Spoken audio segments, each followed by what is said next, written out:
Olá, meus amigos da Educação Científica e Física, bem-vindo aqui ao nosso canal. Eu sou Paulo Henrique, responsável por esse canal. E estamos aqui em mais um vídeo sobre física quântica, né? Começamos, se você não viu, veja o vídeo anterior, onde eu falo um pouquinho dos alicerces da física e já falo um pouquinho, uma visão panorâmica, né, sobre a física quântica. No vídeo de hoje nós vamos falar sobre Planck, ok? Mas antes, deixa eu te falar, te dar alguns avisos, te falar algumas coisas que tem acontecido aqui no canal. Primeiro eu queria falar de um parceiro aqui do canal, que é a Faculdade Academos, aqui de Guarulhos, do meu amigo Fábio, né? Faculdade Academos tem se tornado e vai se tornar cada vez mais uma referência na área de pedagogia, na área de educação, de formação de professores. Então, se você não conhece a educação acadêmica, a Faculdade Academos, a gente vai deixar aqui no link da descrição, o link da faculdade na descrição desse canal, que é um parceiro aqui do canal, né? Uma outra coisa que é importante falar para vocês sobre a educação científica e física, né? Se você quer conhecer um pouco mais profundamente o nosso trabalho, tem aí o nosso WhatsApp, manda uma mensagem, eu quero, que você vai receber em primeira mão todas as divulgações dos nossos cursos. Além disso, temos o nosso Apoie-se. Se você quer continuar me vendo fazer vídeos aqui de qualidade sobre divulgação científica, sobre ciência, tem o nosso Apoie-se, entra lá e faça parte dessa causa contra essa, digamos, onda de deseducação que o Brasil tem vivido, né? Então, um dos objetivos do canal é te trazer aí, te munir, digamos assim, de informações científicas para não cair na falácia que a gente encontra por aí, se a gente percorrer um pouquinho a internet, né, de terra plana, a questões de antivacina ou contra as modificações que o ambiente está sofrendo. A gente tem aí uma onda de deseducação e desinformação, né, contrariando aí anos de tradição da ciência. Então esse é um canal que preza por isso, esse é um canal que traz informação de qualidade para você, tentando reproduzir aqui a partir da formação que tivemos, ok? Então o nosso vídeo de hoje é sobre Planck, é o que a gente vai falar agora com você. Max Planck, o nome dele é um pouco mais longo que isso, né? Max Ernst Ludwig Planck, né? Nasceu em 1848, morreu em 1947, né? De 1848 a 1947, Planck esteve conosco neste planeta, né? Bom, ele é conhecido um pouco mais na área acadêmica, né? Mas o trabalho científico dele é citado muitas vezes, é muito conhecido por conta da constante de Planck, né? Mas exatamente o que ele fez, pouca gente talvez conheça, né? Então ele tem, assim, se você quiser, obviamente, conhecer mais profundamente quem é Planck, nosso WhatsApp aí, manda uma mensagem lá no nosso curso, nós aprofundamos mais essa questão, mas trazemos uma informação básica aqui para você, né? Planck, para falar especificamente do trabalho dele, a tese de doutorado dele foi sobre a lei da entropia, né? Bom, Planck ele trabalhou muito na área de eletromagnetismo e dos gases, né? A entropia era algo ainda que pra gente entender um pouco mais o que é entropia, né? Imagine que você vai aquecendo uma substância, você está aquecendo a água, por exemplo, as moléculas começam a aumentar a ter o movimento por conta do ganho de energia e elas tendem a um estado de cada vez ficarem mais desordenadas, né? Esta medida desse grau de desordem é chamada de entropia. E é chamada de entropia hoje, né? Mas Planck, na época que Planck começou a trabalhar com entropia, ele começou a estudar o trabalho de Clausius, que não era muito reconhecido, as pessoas não reconheciam muito. Boltzmann tinha muitas dúvidas, que era um dos físicos muito reconhecidos na época, muitas dúvidas sobre a entropia, para ele era uma questão muito mais estatística, e ele tem um trabalho fantástico sobre isso.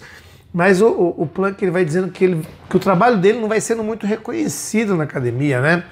Ele tem basicamente 3 fases, uma época que ele está em Munique, uma época em Göttingen e uma outra época que ele está em Berlim, né?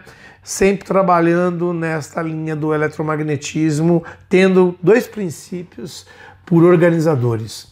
O princípio da conservação de energia, que é a primeira lei da termodinâmica, né? Que a energia do universo de maneira geral se conserva, você sempre tende a transformar um tipo de energia em outro, você não cria energia sem um processo de transformação e você não perde, digamos, energia por completo. Talvez você não consiga utilizá-la, né? Mas ela passa por um outro formato e a energia como um todo, a somatória da energia do universo se conserva, né? E o segundo princípio que ele defendia com unhas e dentes era o princípio do aumento da entropia.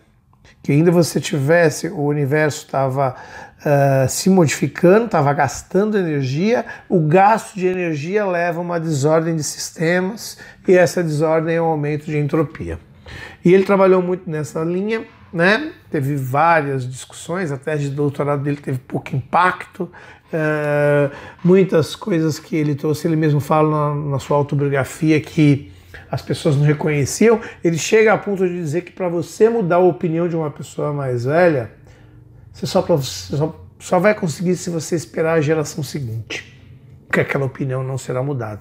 Ele se referia a Kirchhoff, ele se referia a Boltzmann, que eram os grandes papas da época, a Hermann, que era um outro físico, Oswald, aquele sempre teve uma série de discussões, né? O fato é que, perto do ano de 1900, ele se debruçou sobre o trabalho do espectro de absorção e emissão de energia e temperatura, né? Então ele se debruçou sobre um trabalho que a gente reconhece hoje, chama do espectro de emissão de energia dos corpos, chamado de corpos negros, ou a radiação de corpo negro. O que é um corpo negro? Um carvão é um corpo negro, né? Você tem determinados aquecimentos de metais em fornos de fundição, né? Aqueles metais aquecidos, aquilo pode ser entendido como um corpo negro, assim como você pode entender uma certa cápsula, digamos assim, com uma pequena abertura, onde a energia entra e começa a refletir em todas as paredes, e isso simula aquilo que a gente chama de corpo negro. Qual era o entendimento da emissão de energia por esses corpos? Então você pensa, você esquentou muito um carvão, ele vai emitindo, vai mudando a cor. Pensa você pegar um garfo, por exemplo, e colocar na boca do gás do fogão. Ele começa a mudar de cor, passa de vermelho para azul e assim por diante, né? Então esta emissão, você tinha 2 ingleses, que era o Rayleigh e Jeans, que interpretavam que a energia ia aumentando com a temperatura. Isso dava um gráfico que, na medida que você vai aumentar a temperatura, dava um gráfico que a energia estava tendendo ao infinito, né? E isso já ia acontecer lá na frequência do ultravioleta. Isso ficou conhecido como a catástrofe do ultravioleta. Quer dizer, era uma interpretação teórica de um experimento sobre esses corpos que não condiziam com a realidade. Quer dizer, a energia não pode ser emitida, você ganhar a energia aumentar ao infinito, né?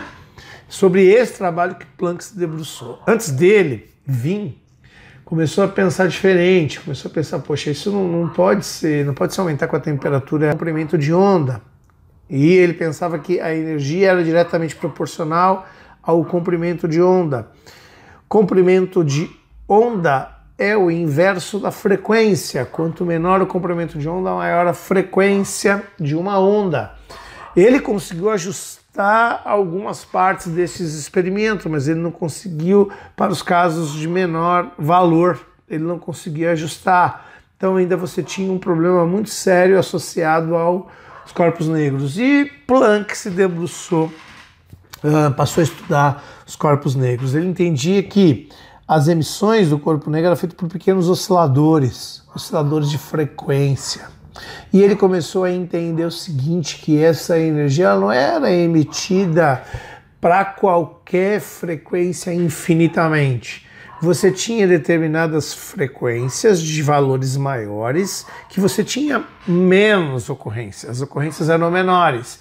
E ele passou a segmentar isso em pequenos pacotes de energia que eram chamados de quantum, ou quanta de energia. Para você entender metaforicamente, imagine que você tem R$ 99 na carteira. É provável que você tenha, por exemplo, uma possibilidade, que você tenha 9 notas de 1, né? Ou moedas, né? Hoje a gente não tem notas de 1, moedas de 1, né? Você tenha 4 de 10 e uma de 50. Então o maior valor, entendendo que o valor da nota é a frequência, o maior valor é que você tem menor quantidade ali. E os menores valores é que você tem maior quantidade. Isso ajustava uma curva com este formato aqui, né? Aparecendo aí na tela para você, com um formato em que para determinados valores de temperatura você tinha ocorrências de maior energia para determinadas frequências, porque elas apareciam em menor quantidade, e esta quantidade ou quantização de energia não era visível no mundo macroscópico. E aí ele cunha a famosa equação E igual a HNI, né? Ou HF, né? Você tem um Nzinho ali que é o número, né, de partículas, onde a energia é diretamente proporcional à frequência, mas ela depende daquelas ocorrências, né? Do número de frequências que ocorrem para determinadas temperaturas. E esta ideia matemática de Planck acaba se ajustando muito bem aos dados, e a gente tem a primeira noção de que a energia não é contínua, a emissão de energia, né, não é contínua, ela é quantizada, é dada em pequenos saltos, né, em partículas muito bem definidas, chamado de quanta de energia, né? Max von Laue, aluno de Planck, ele acredita que dia 4 de dezembro de 1900, quando Planck fez um comunicado na Sociedade de Física de Berlim sobre a quantização, sobre a ideia da quantização, sobre essa ideia, ele acredita que 4 de dezembro de 1900 foi o nascimento da física quântica. Neste dia nasce a física quântica.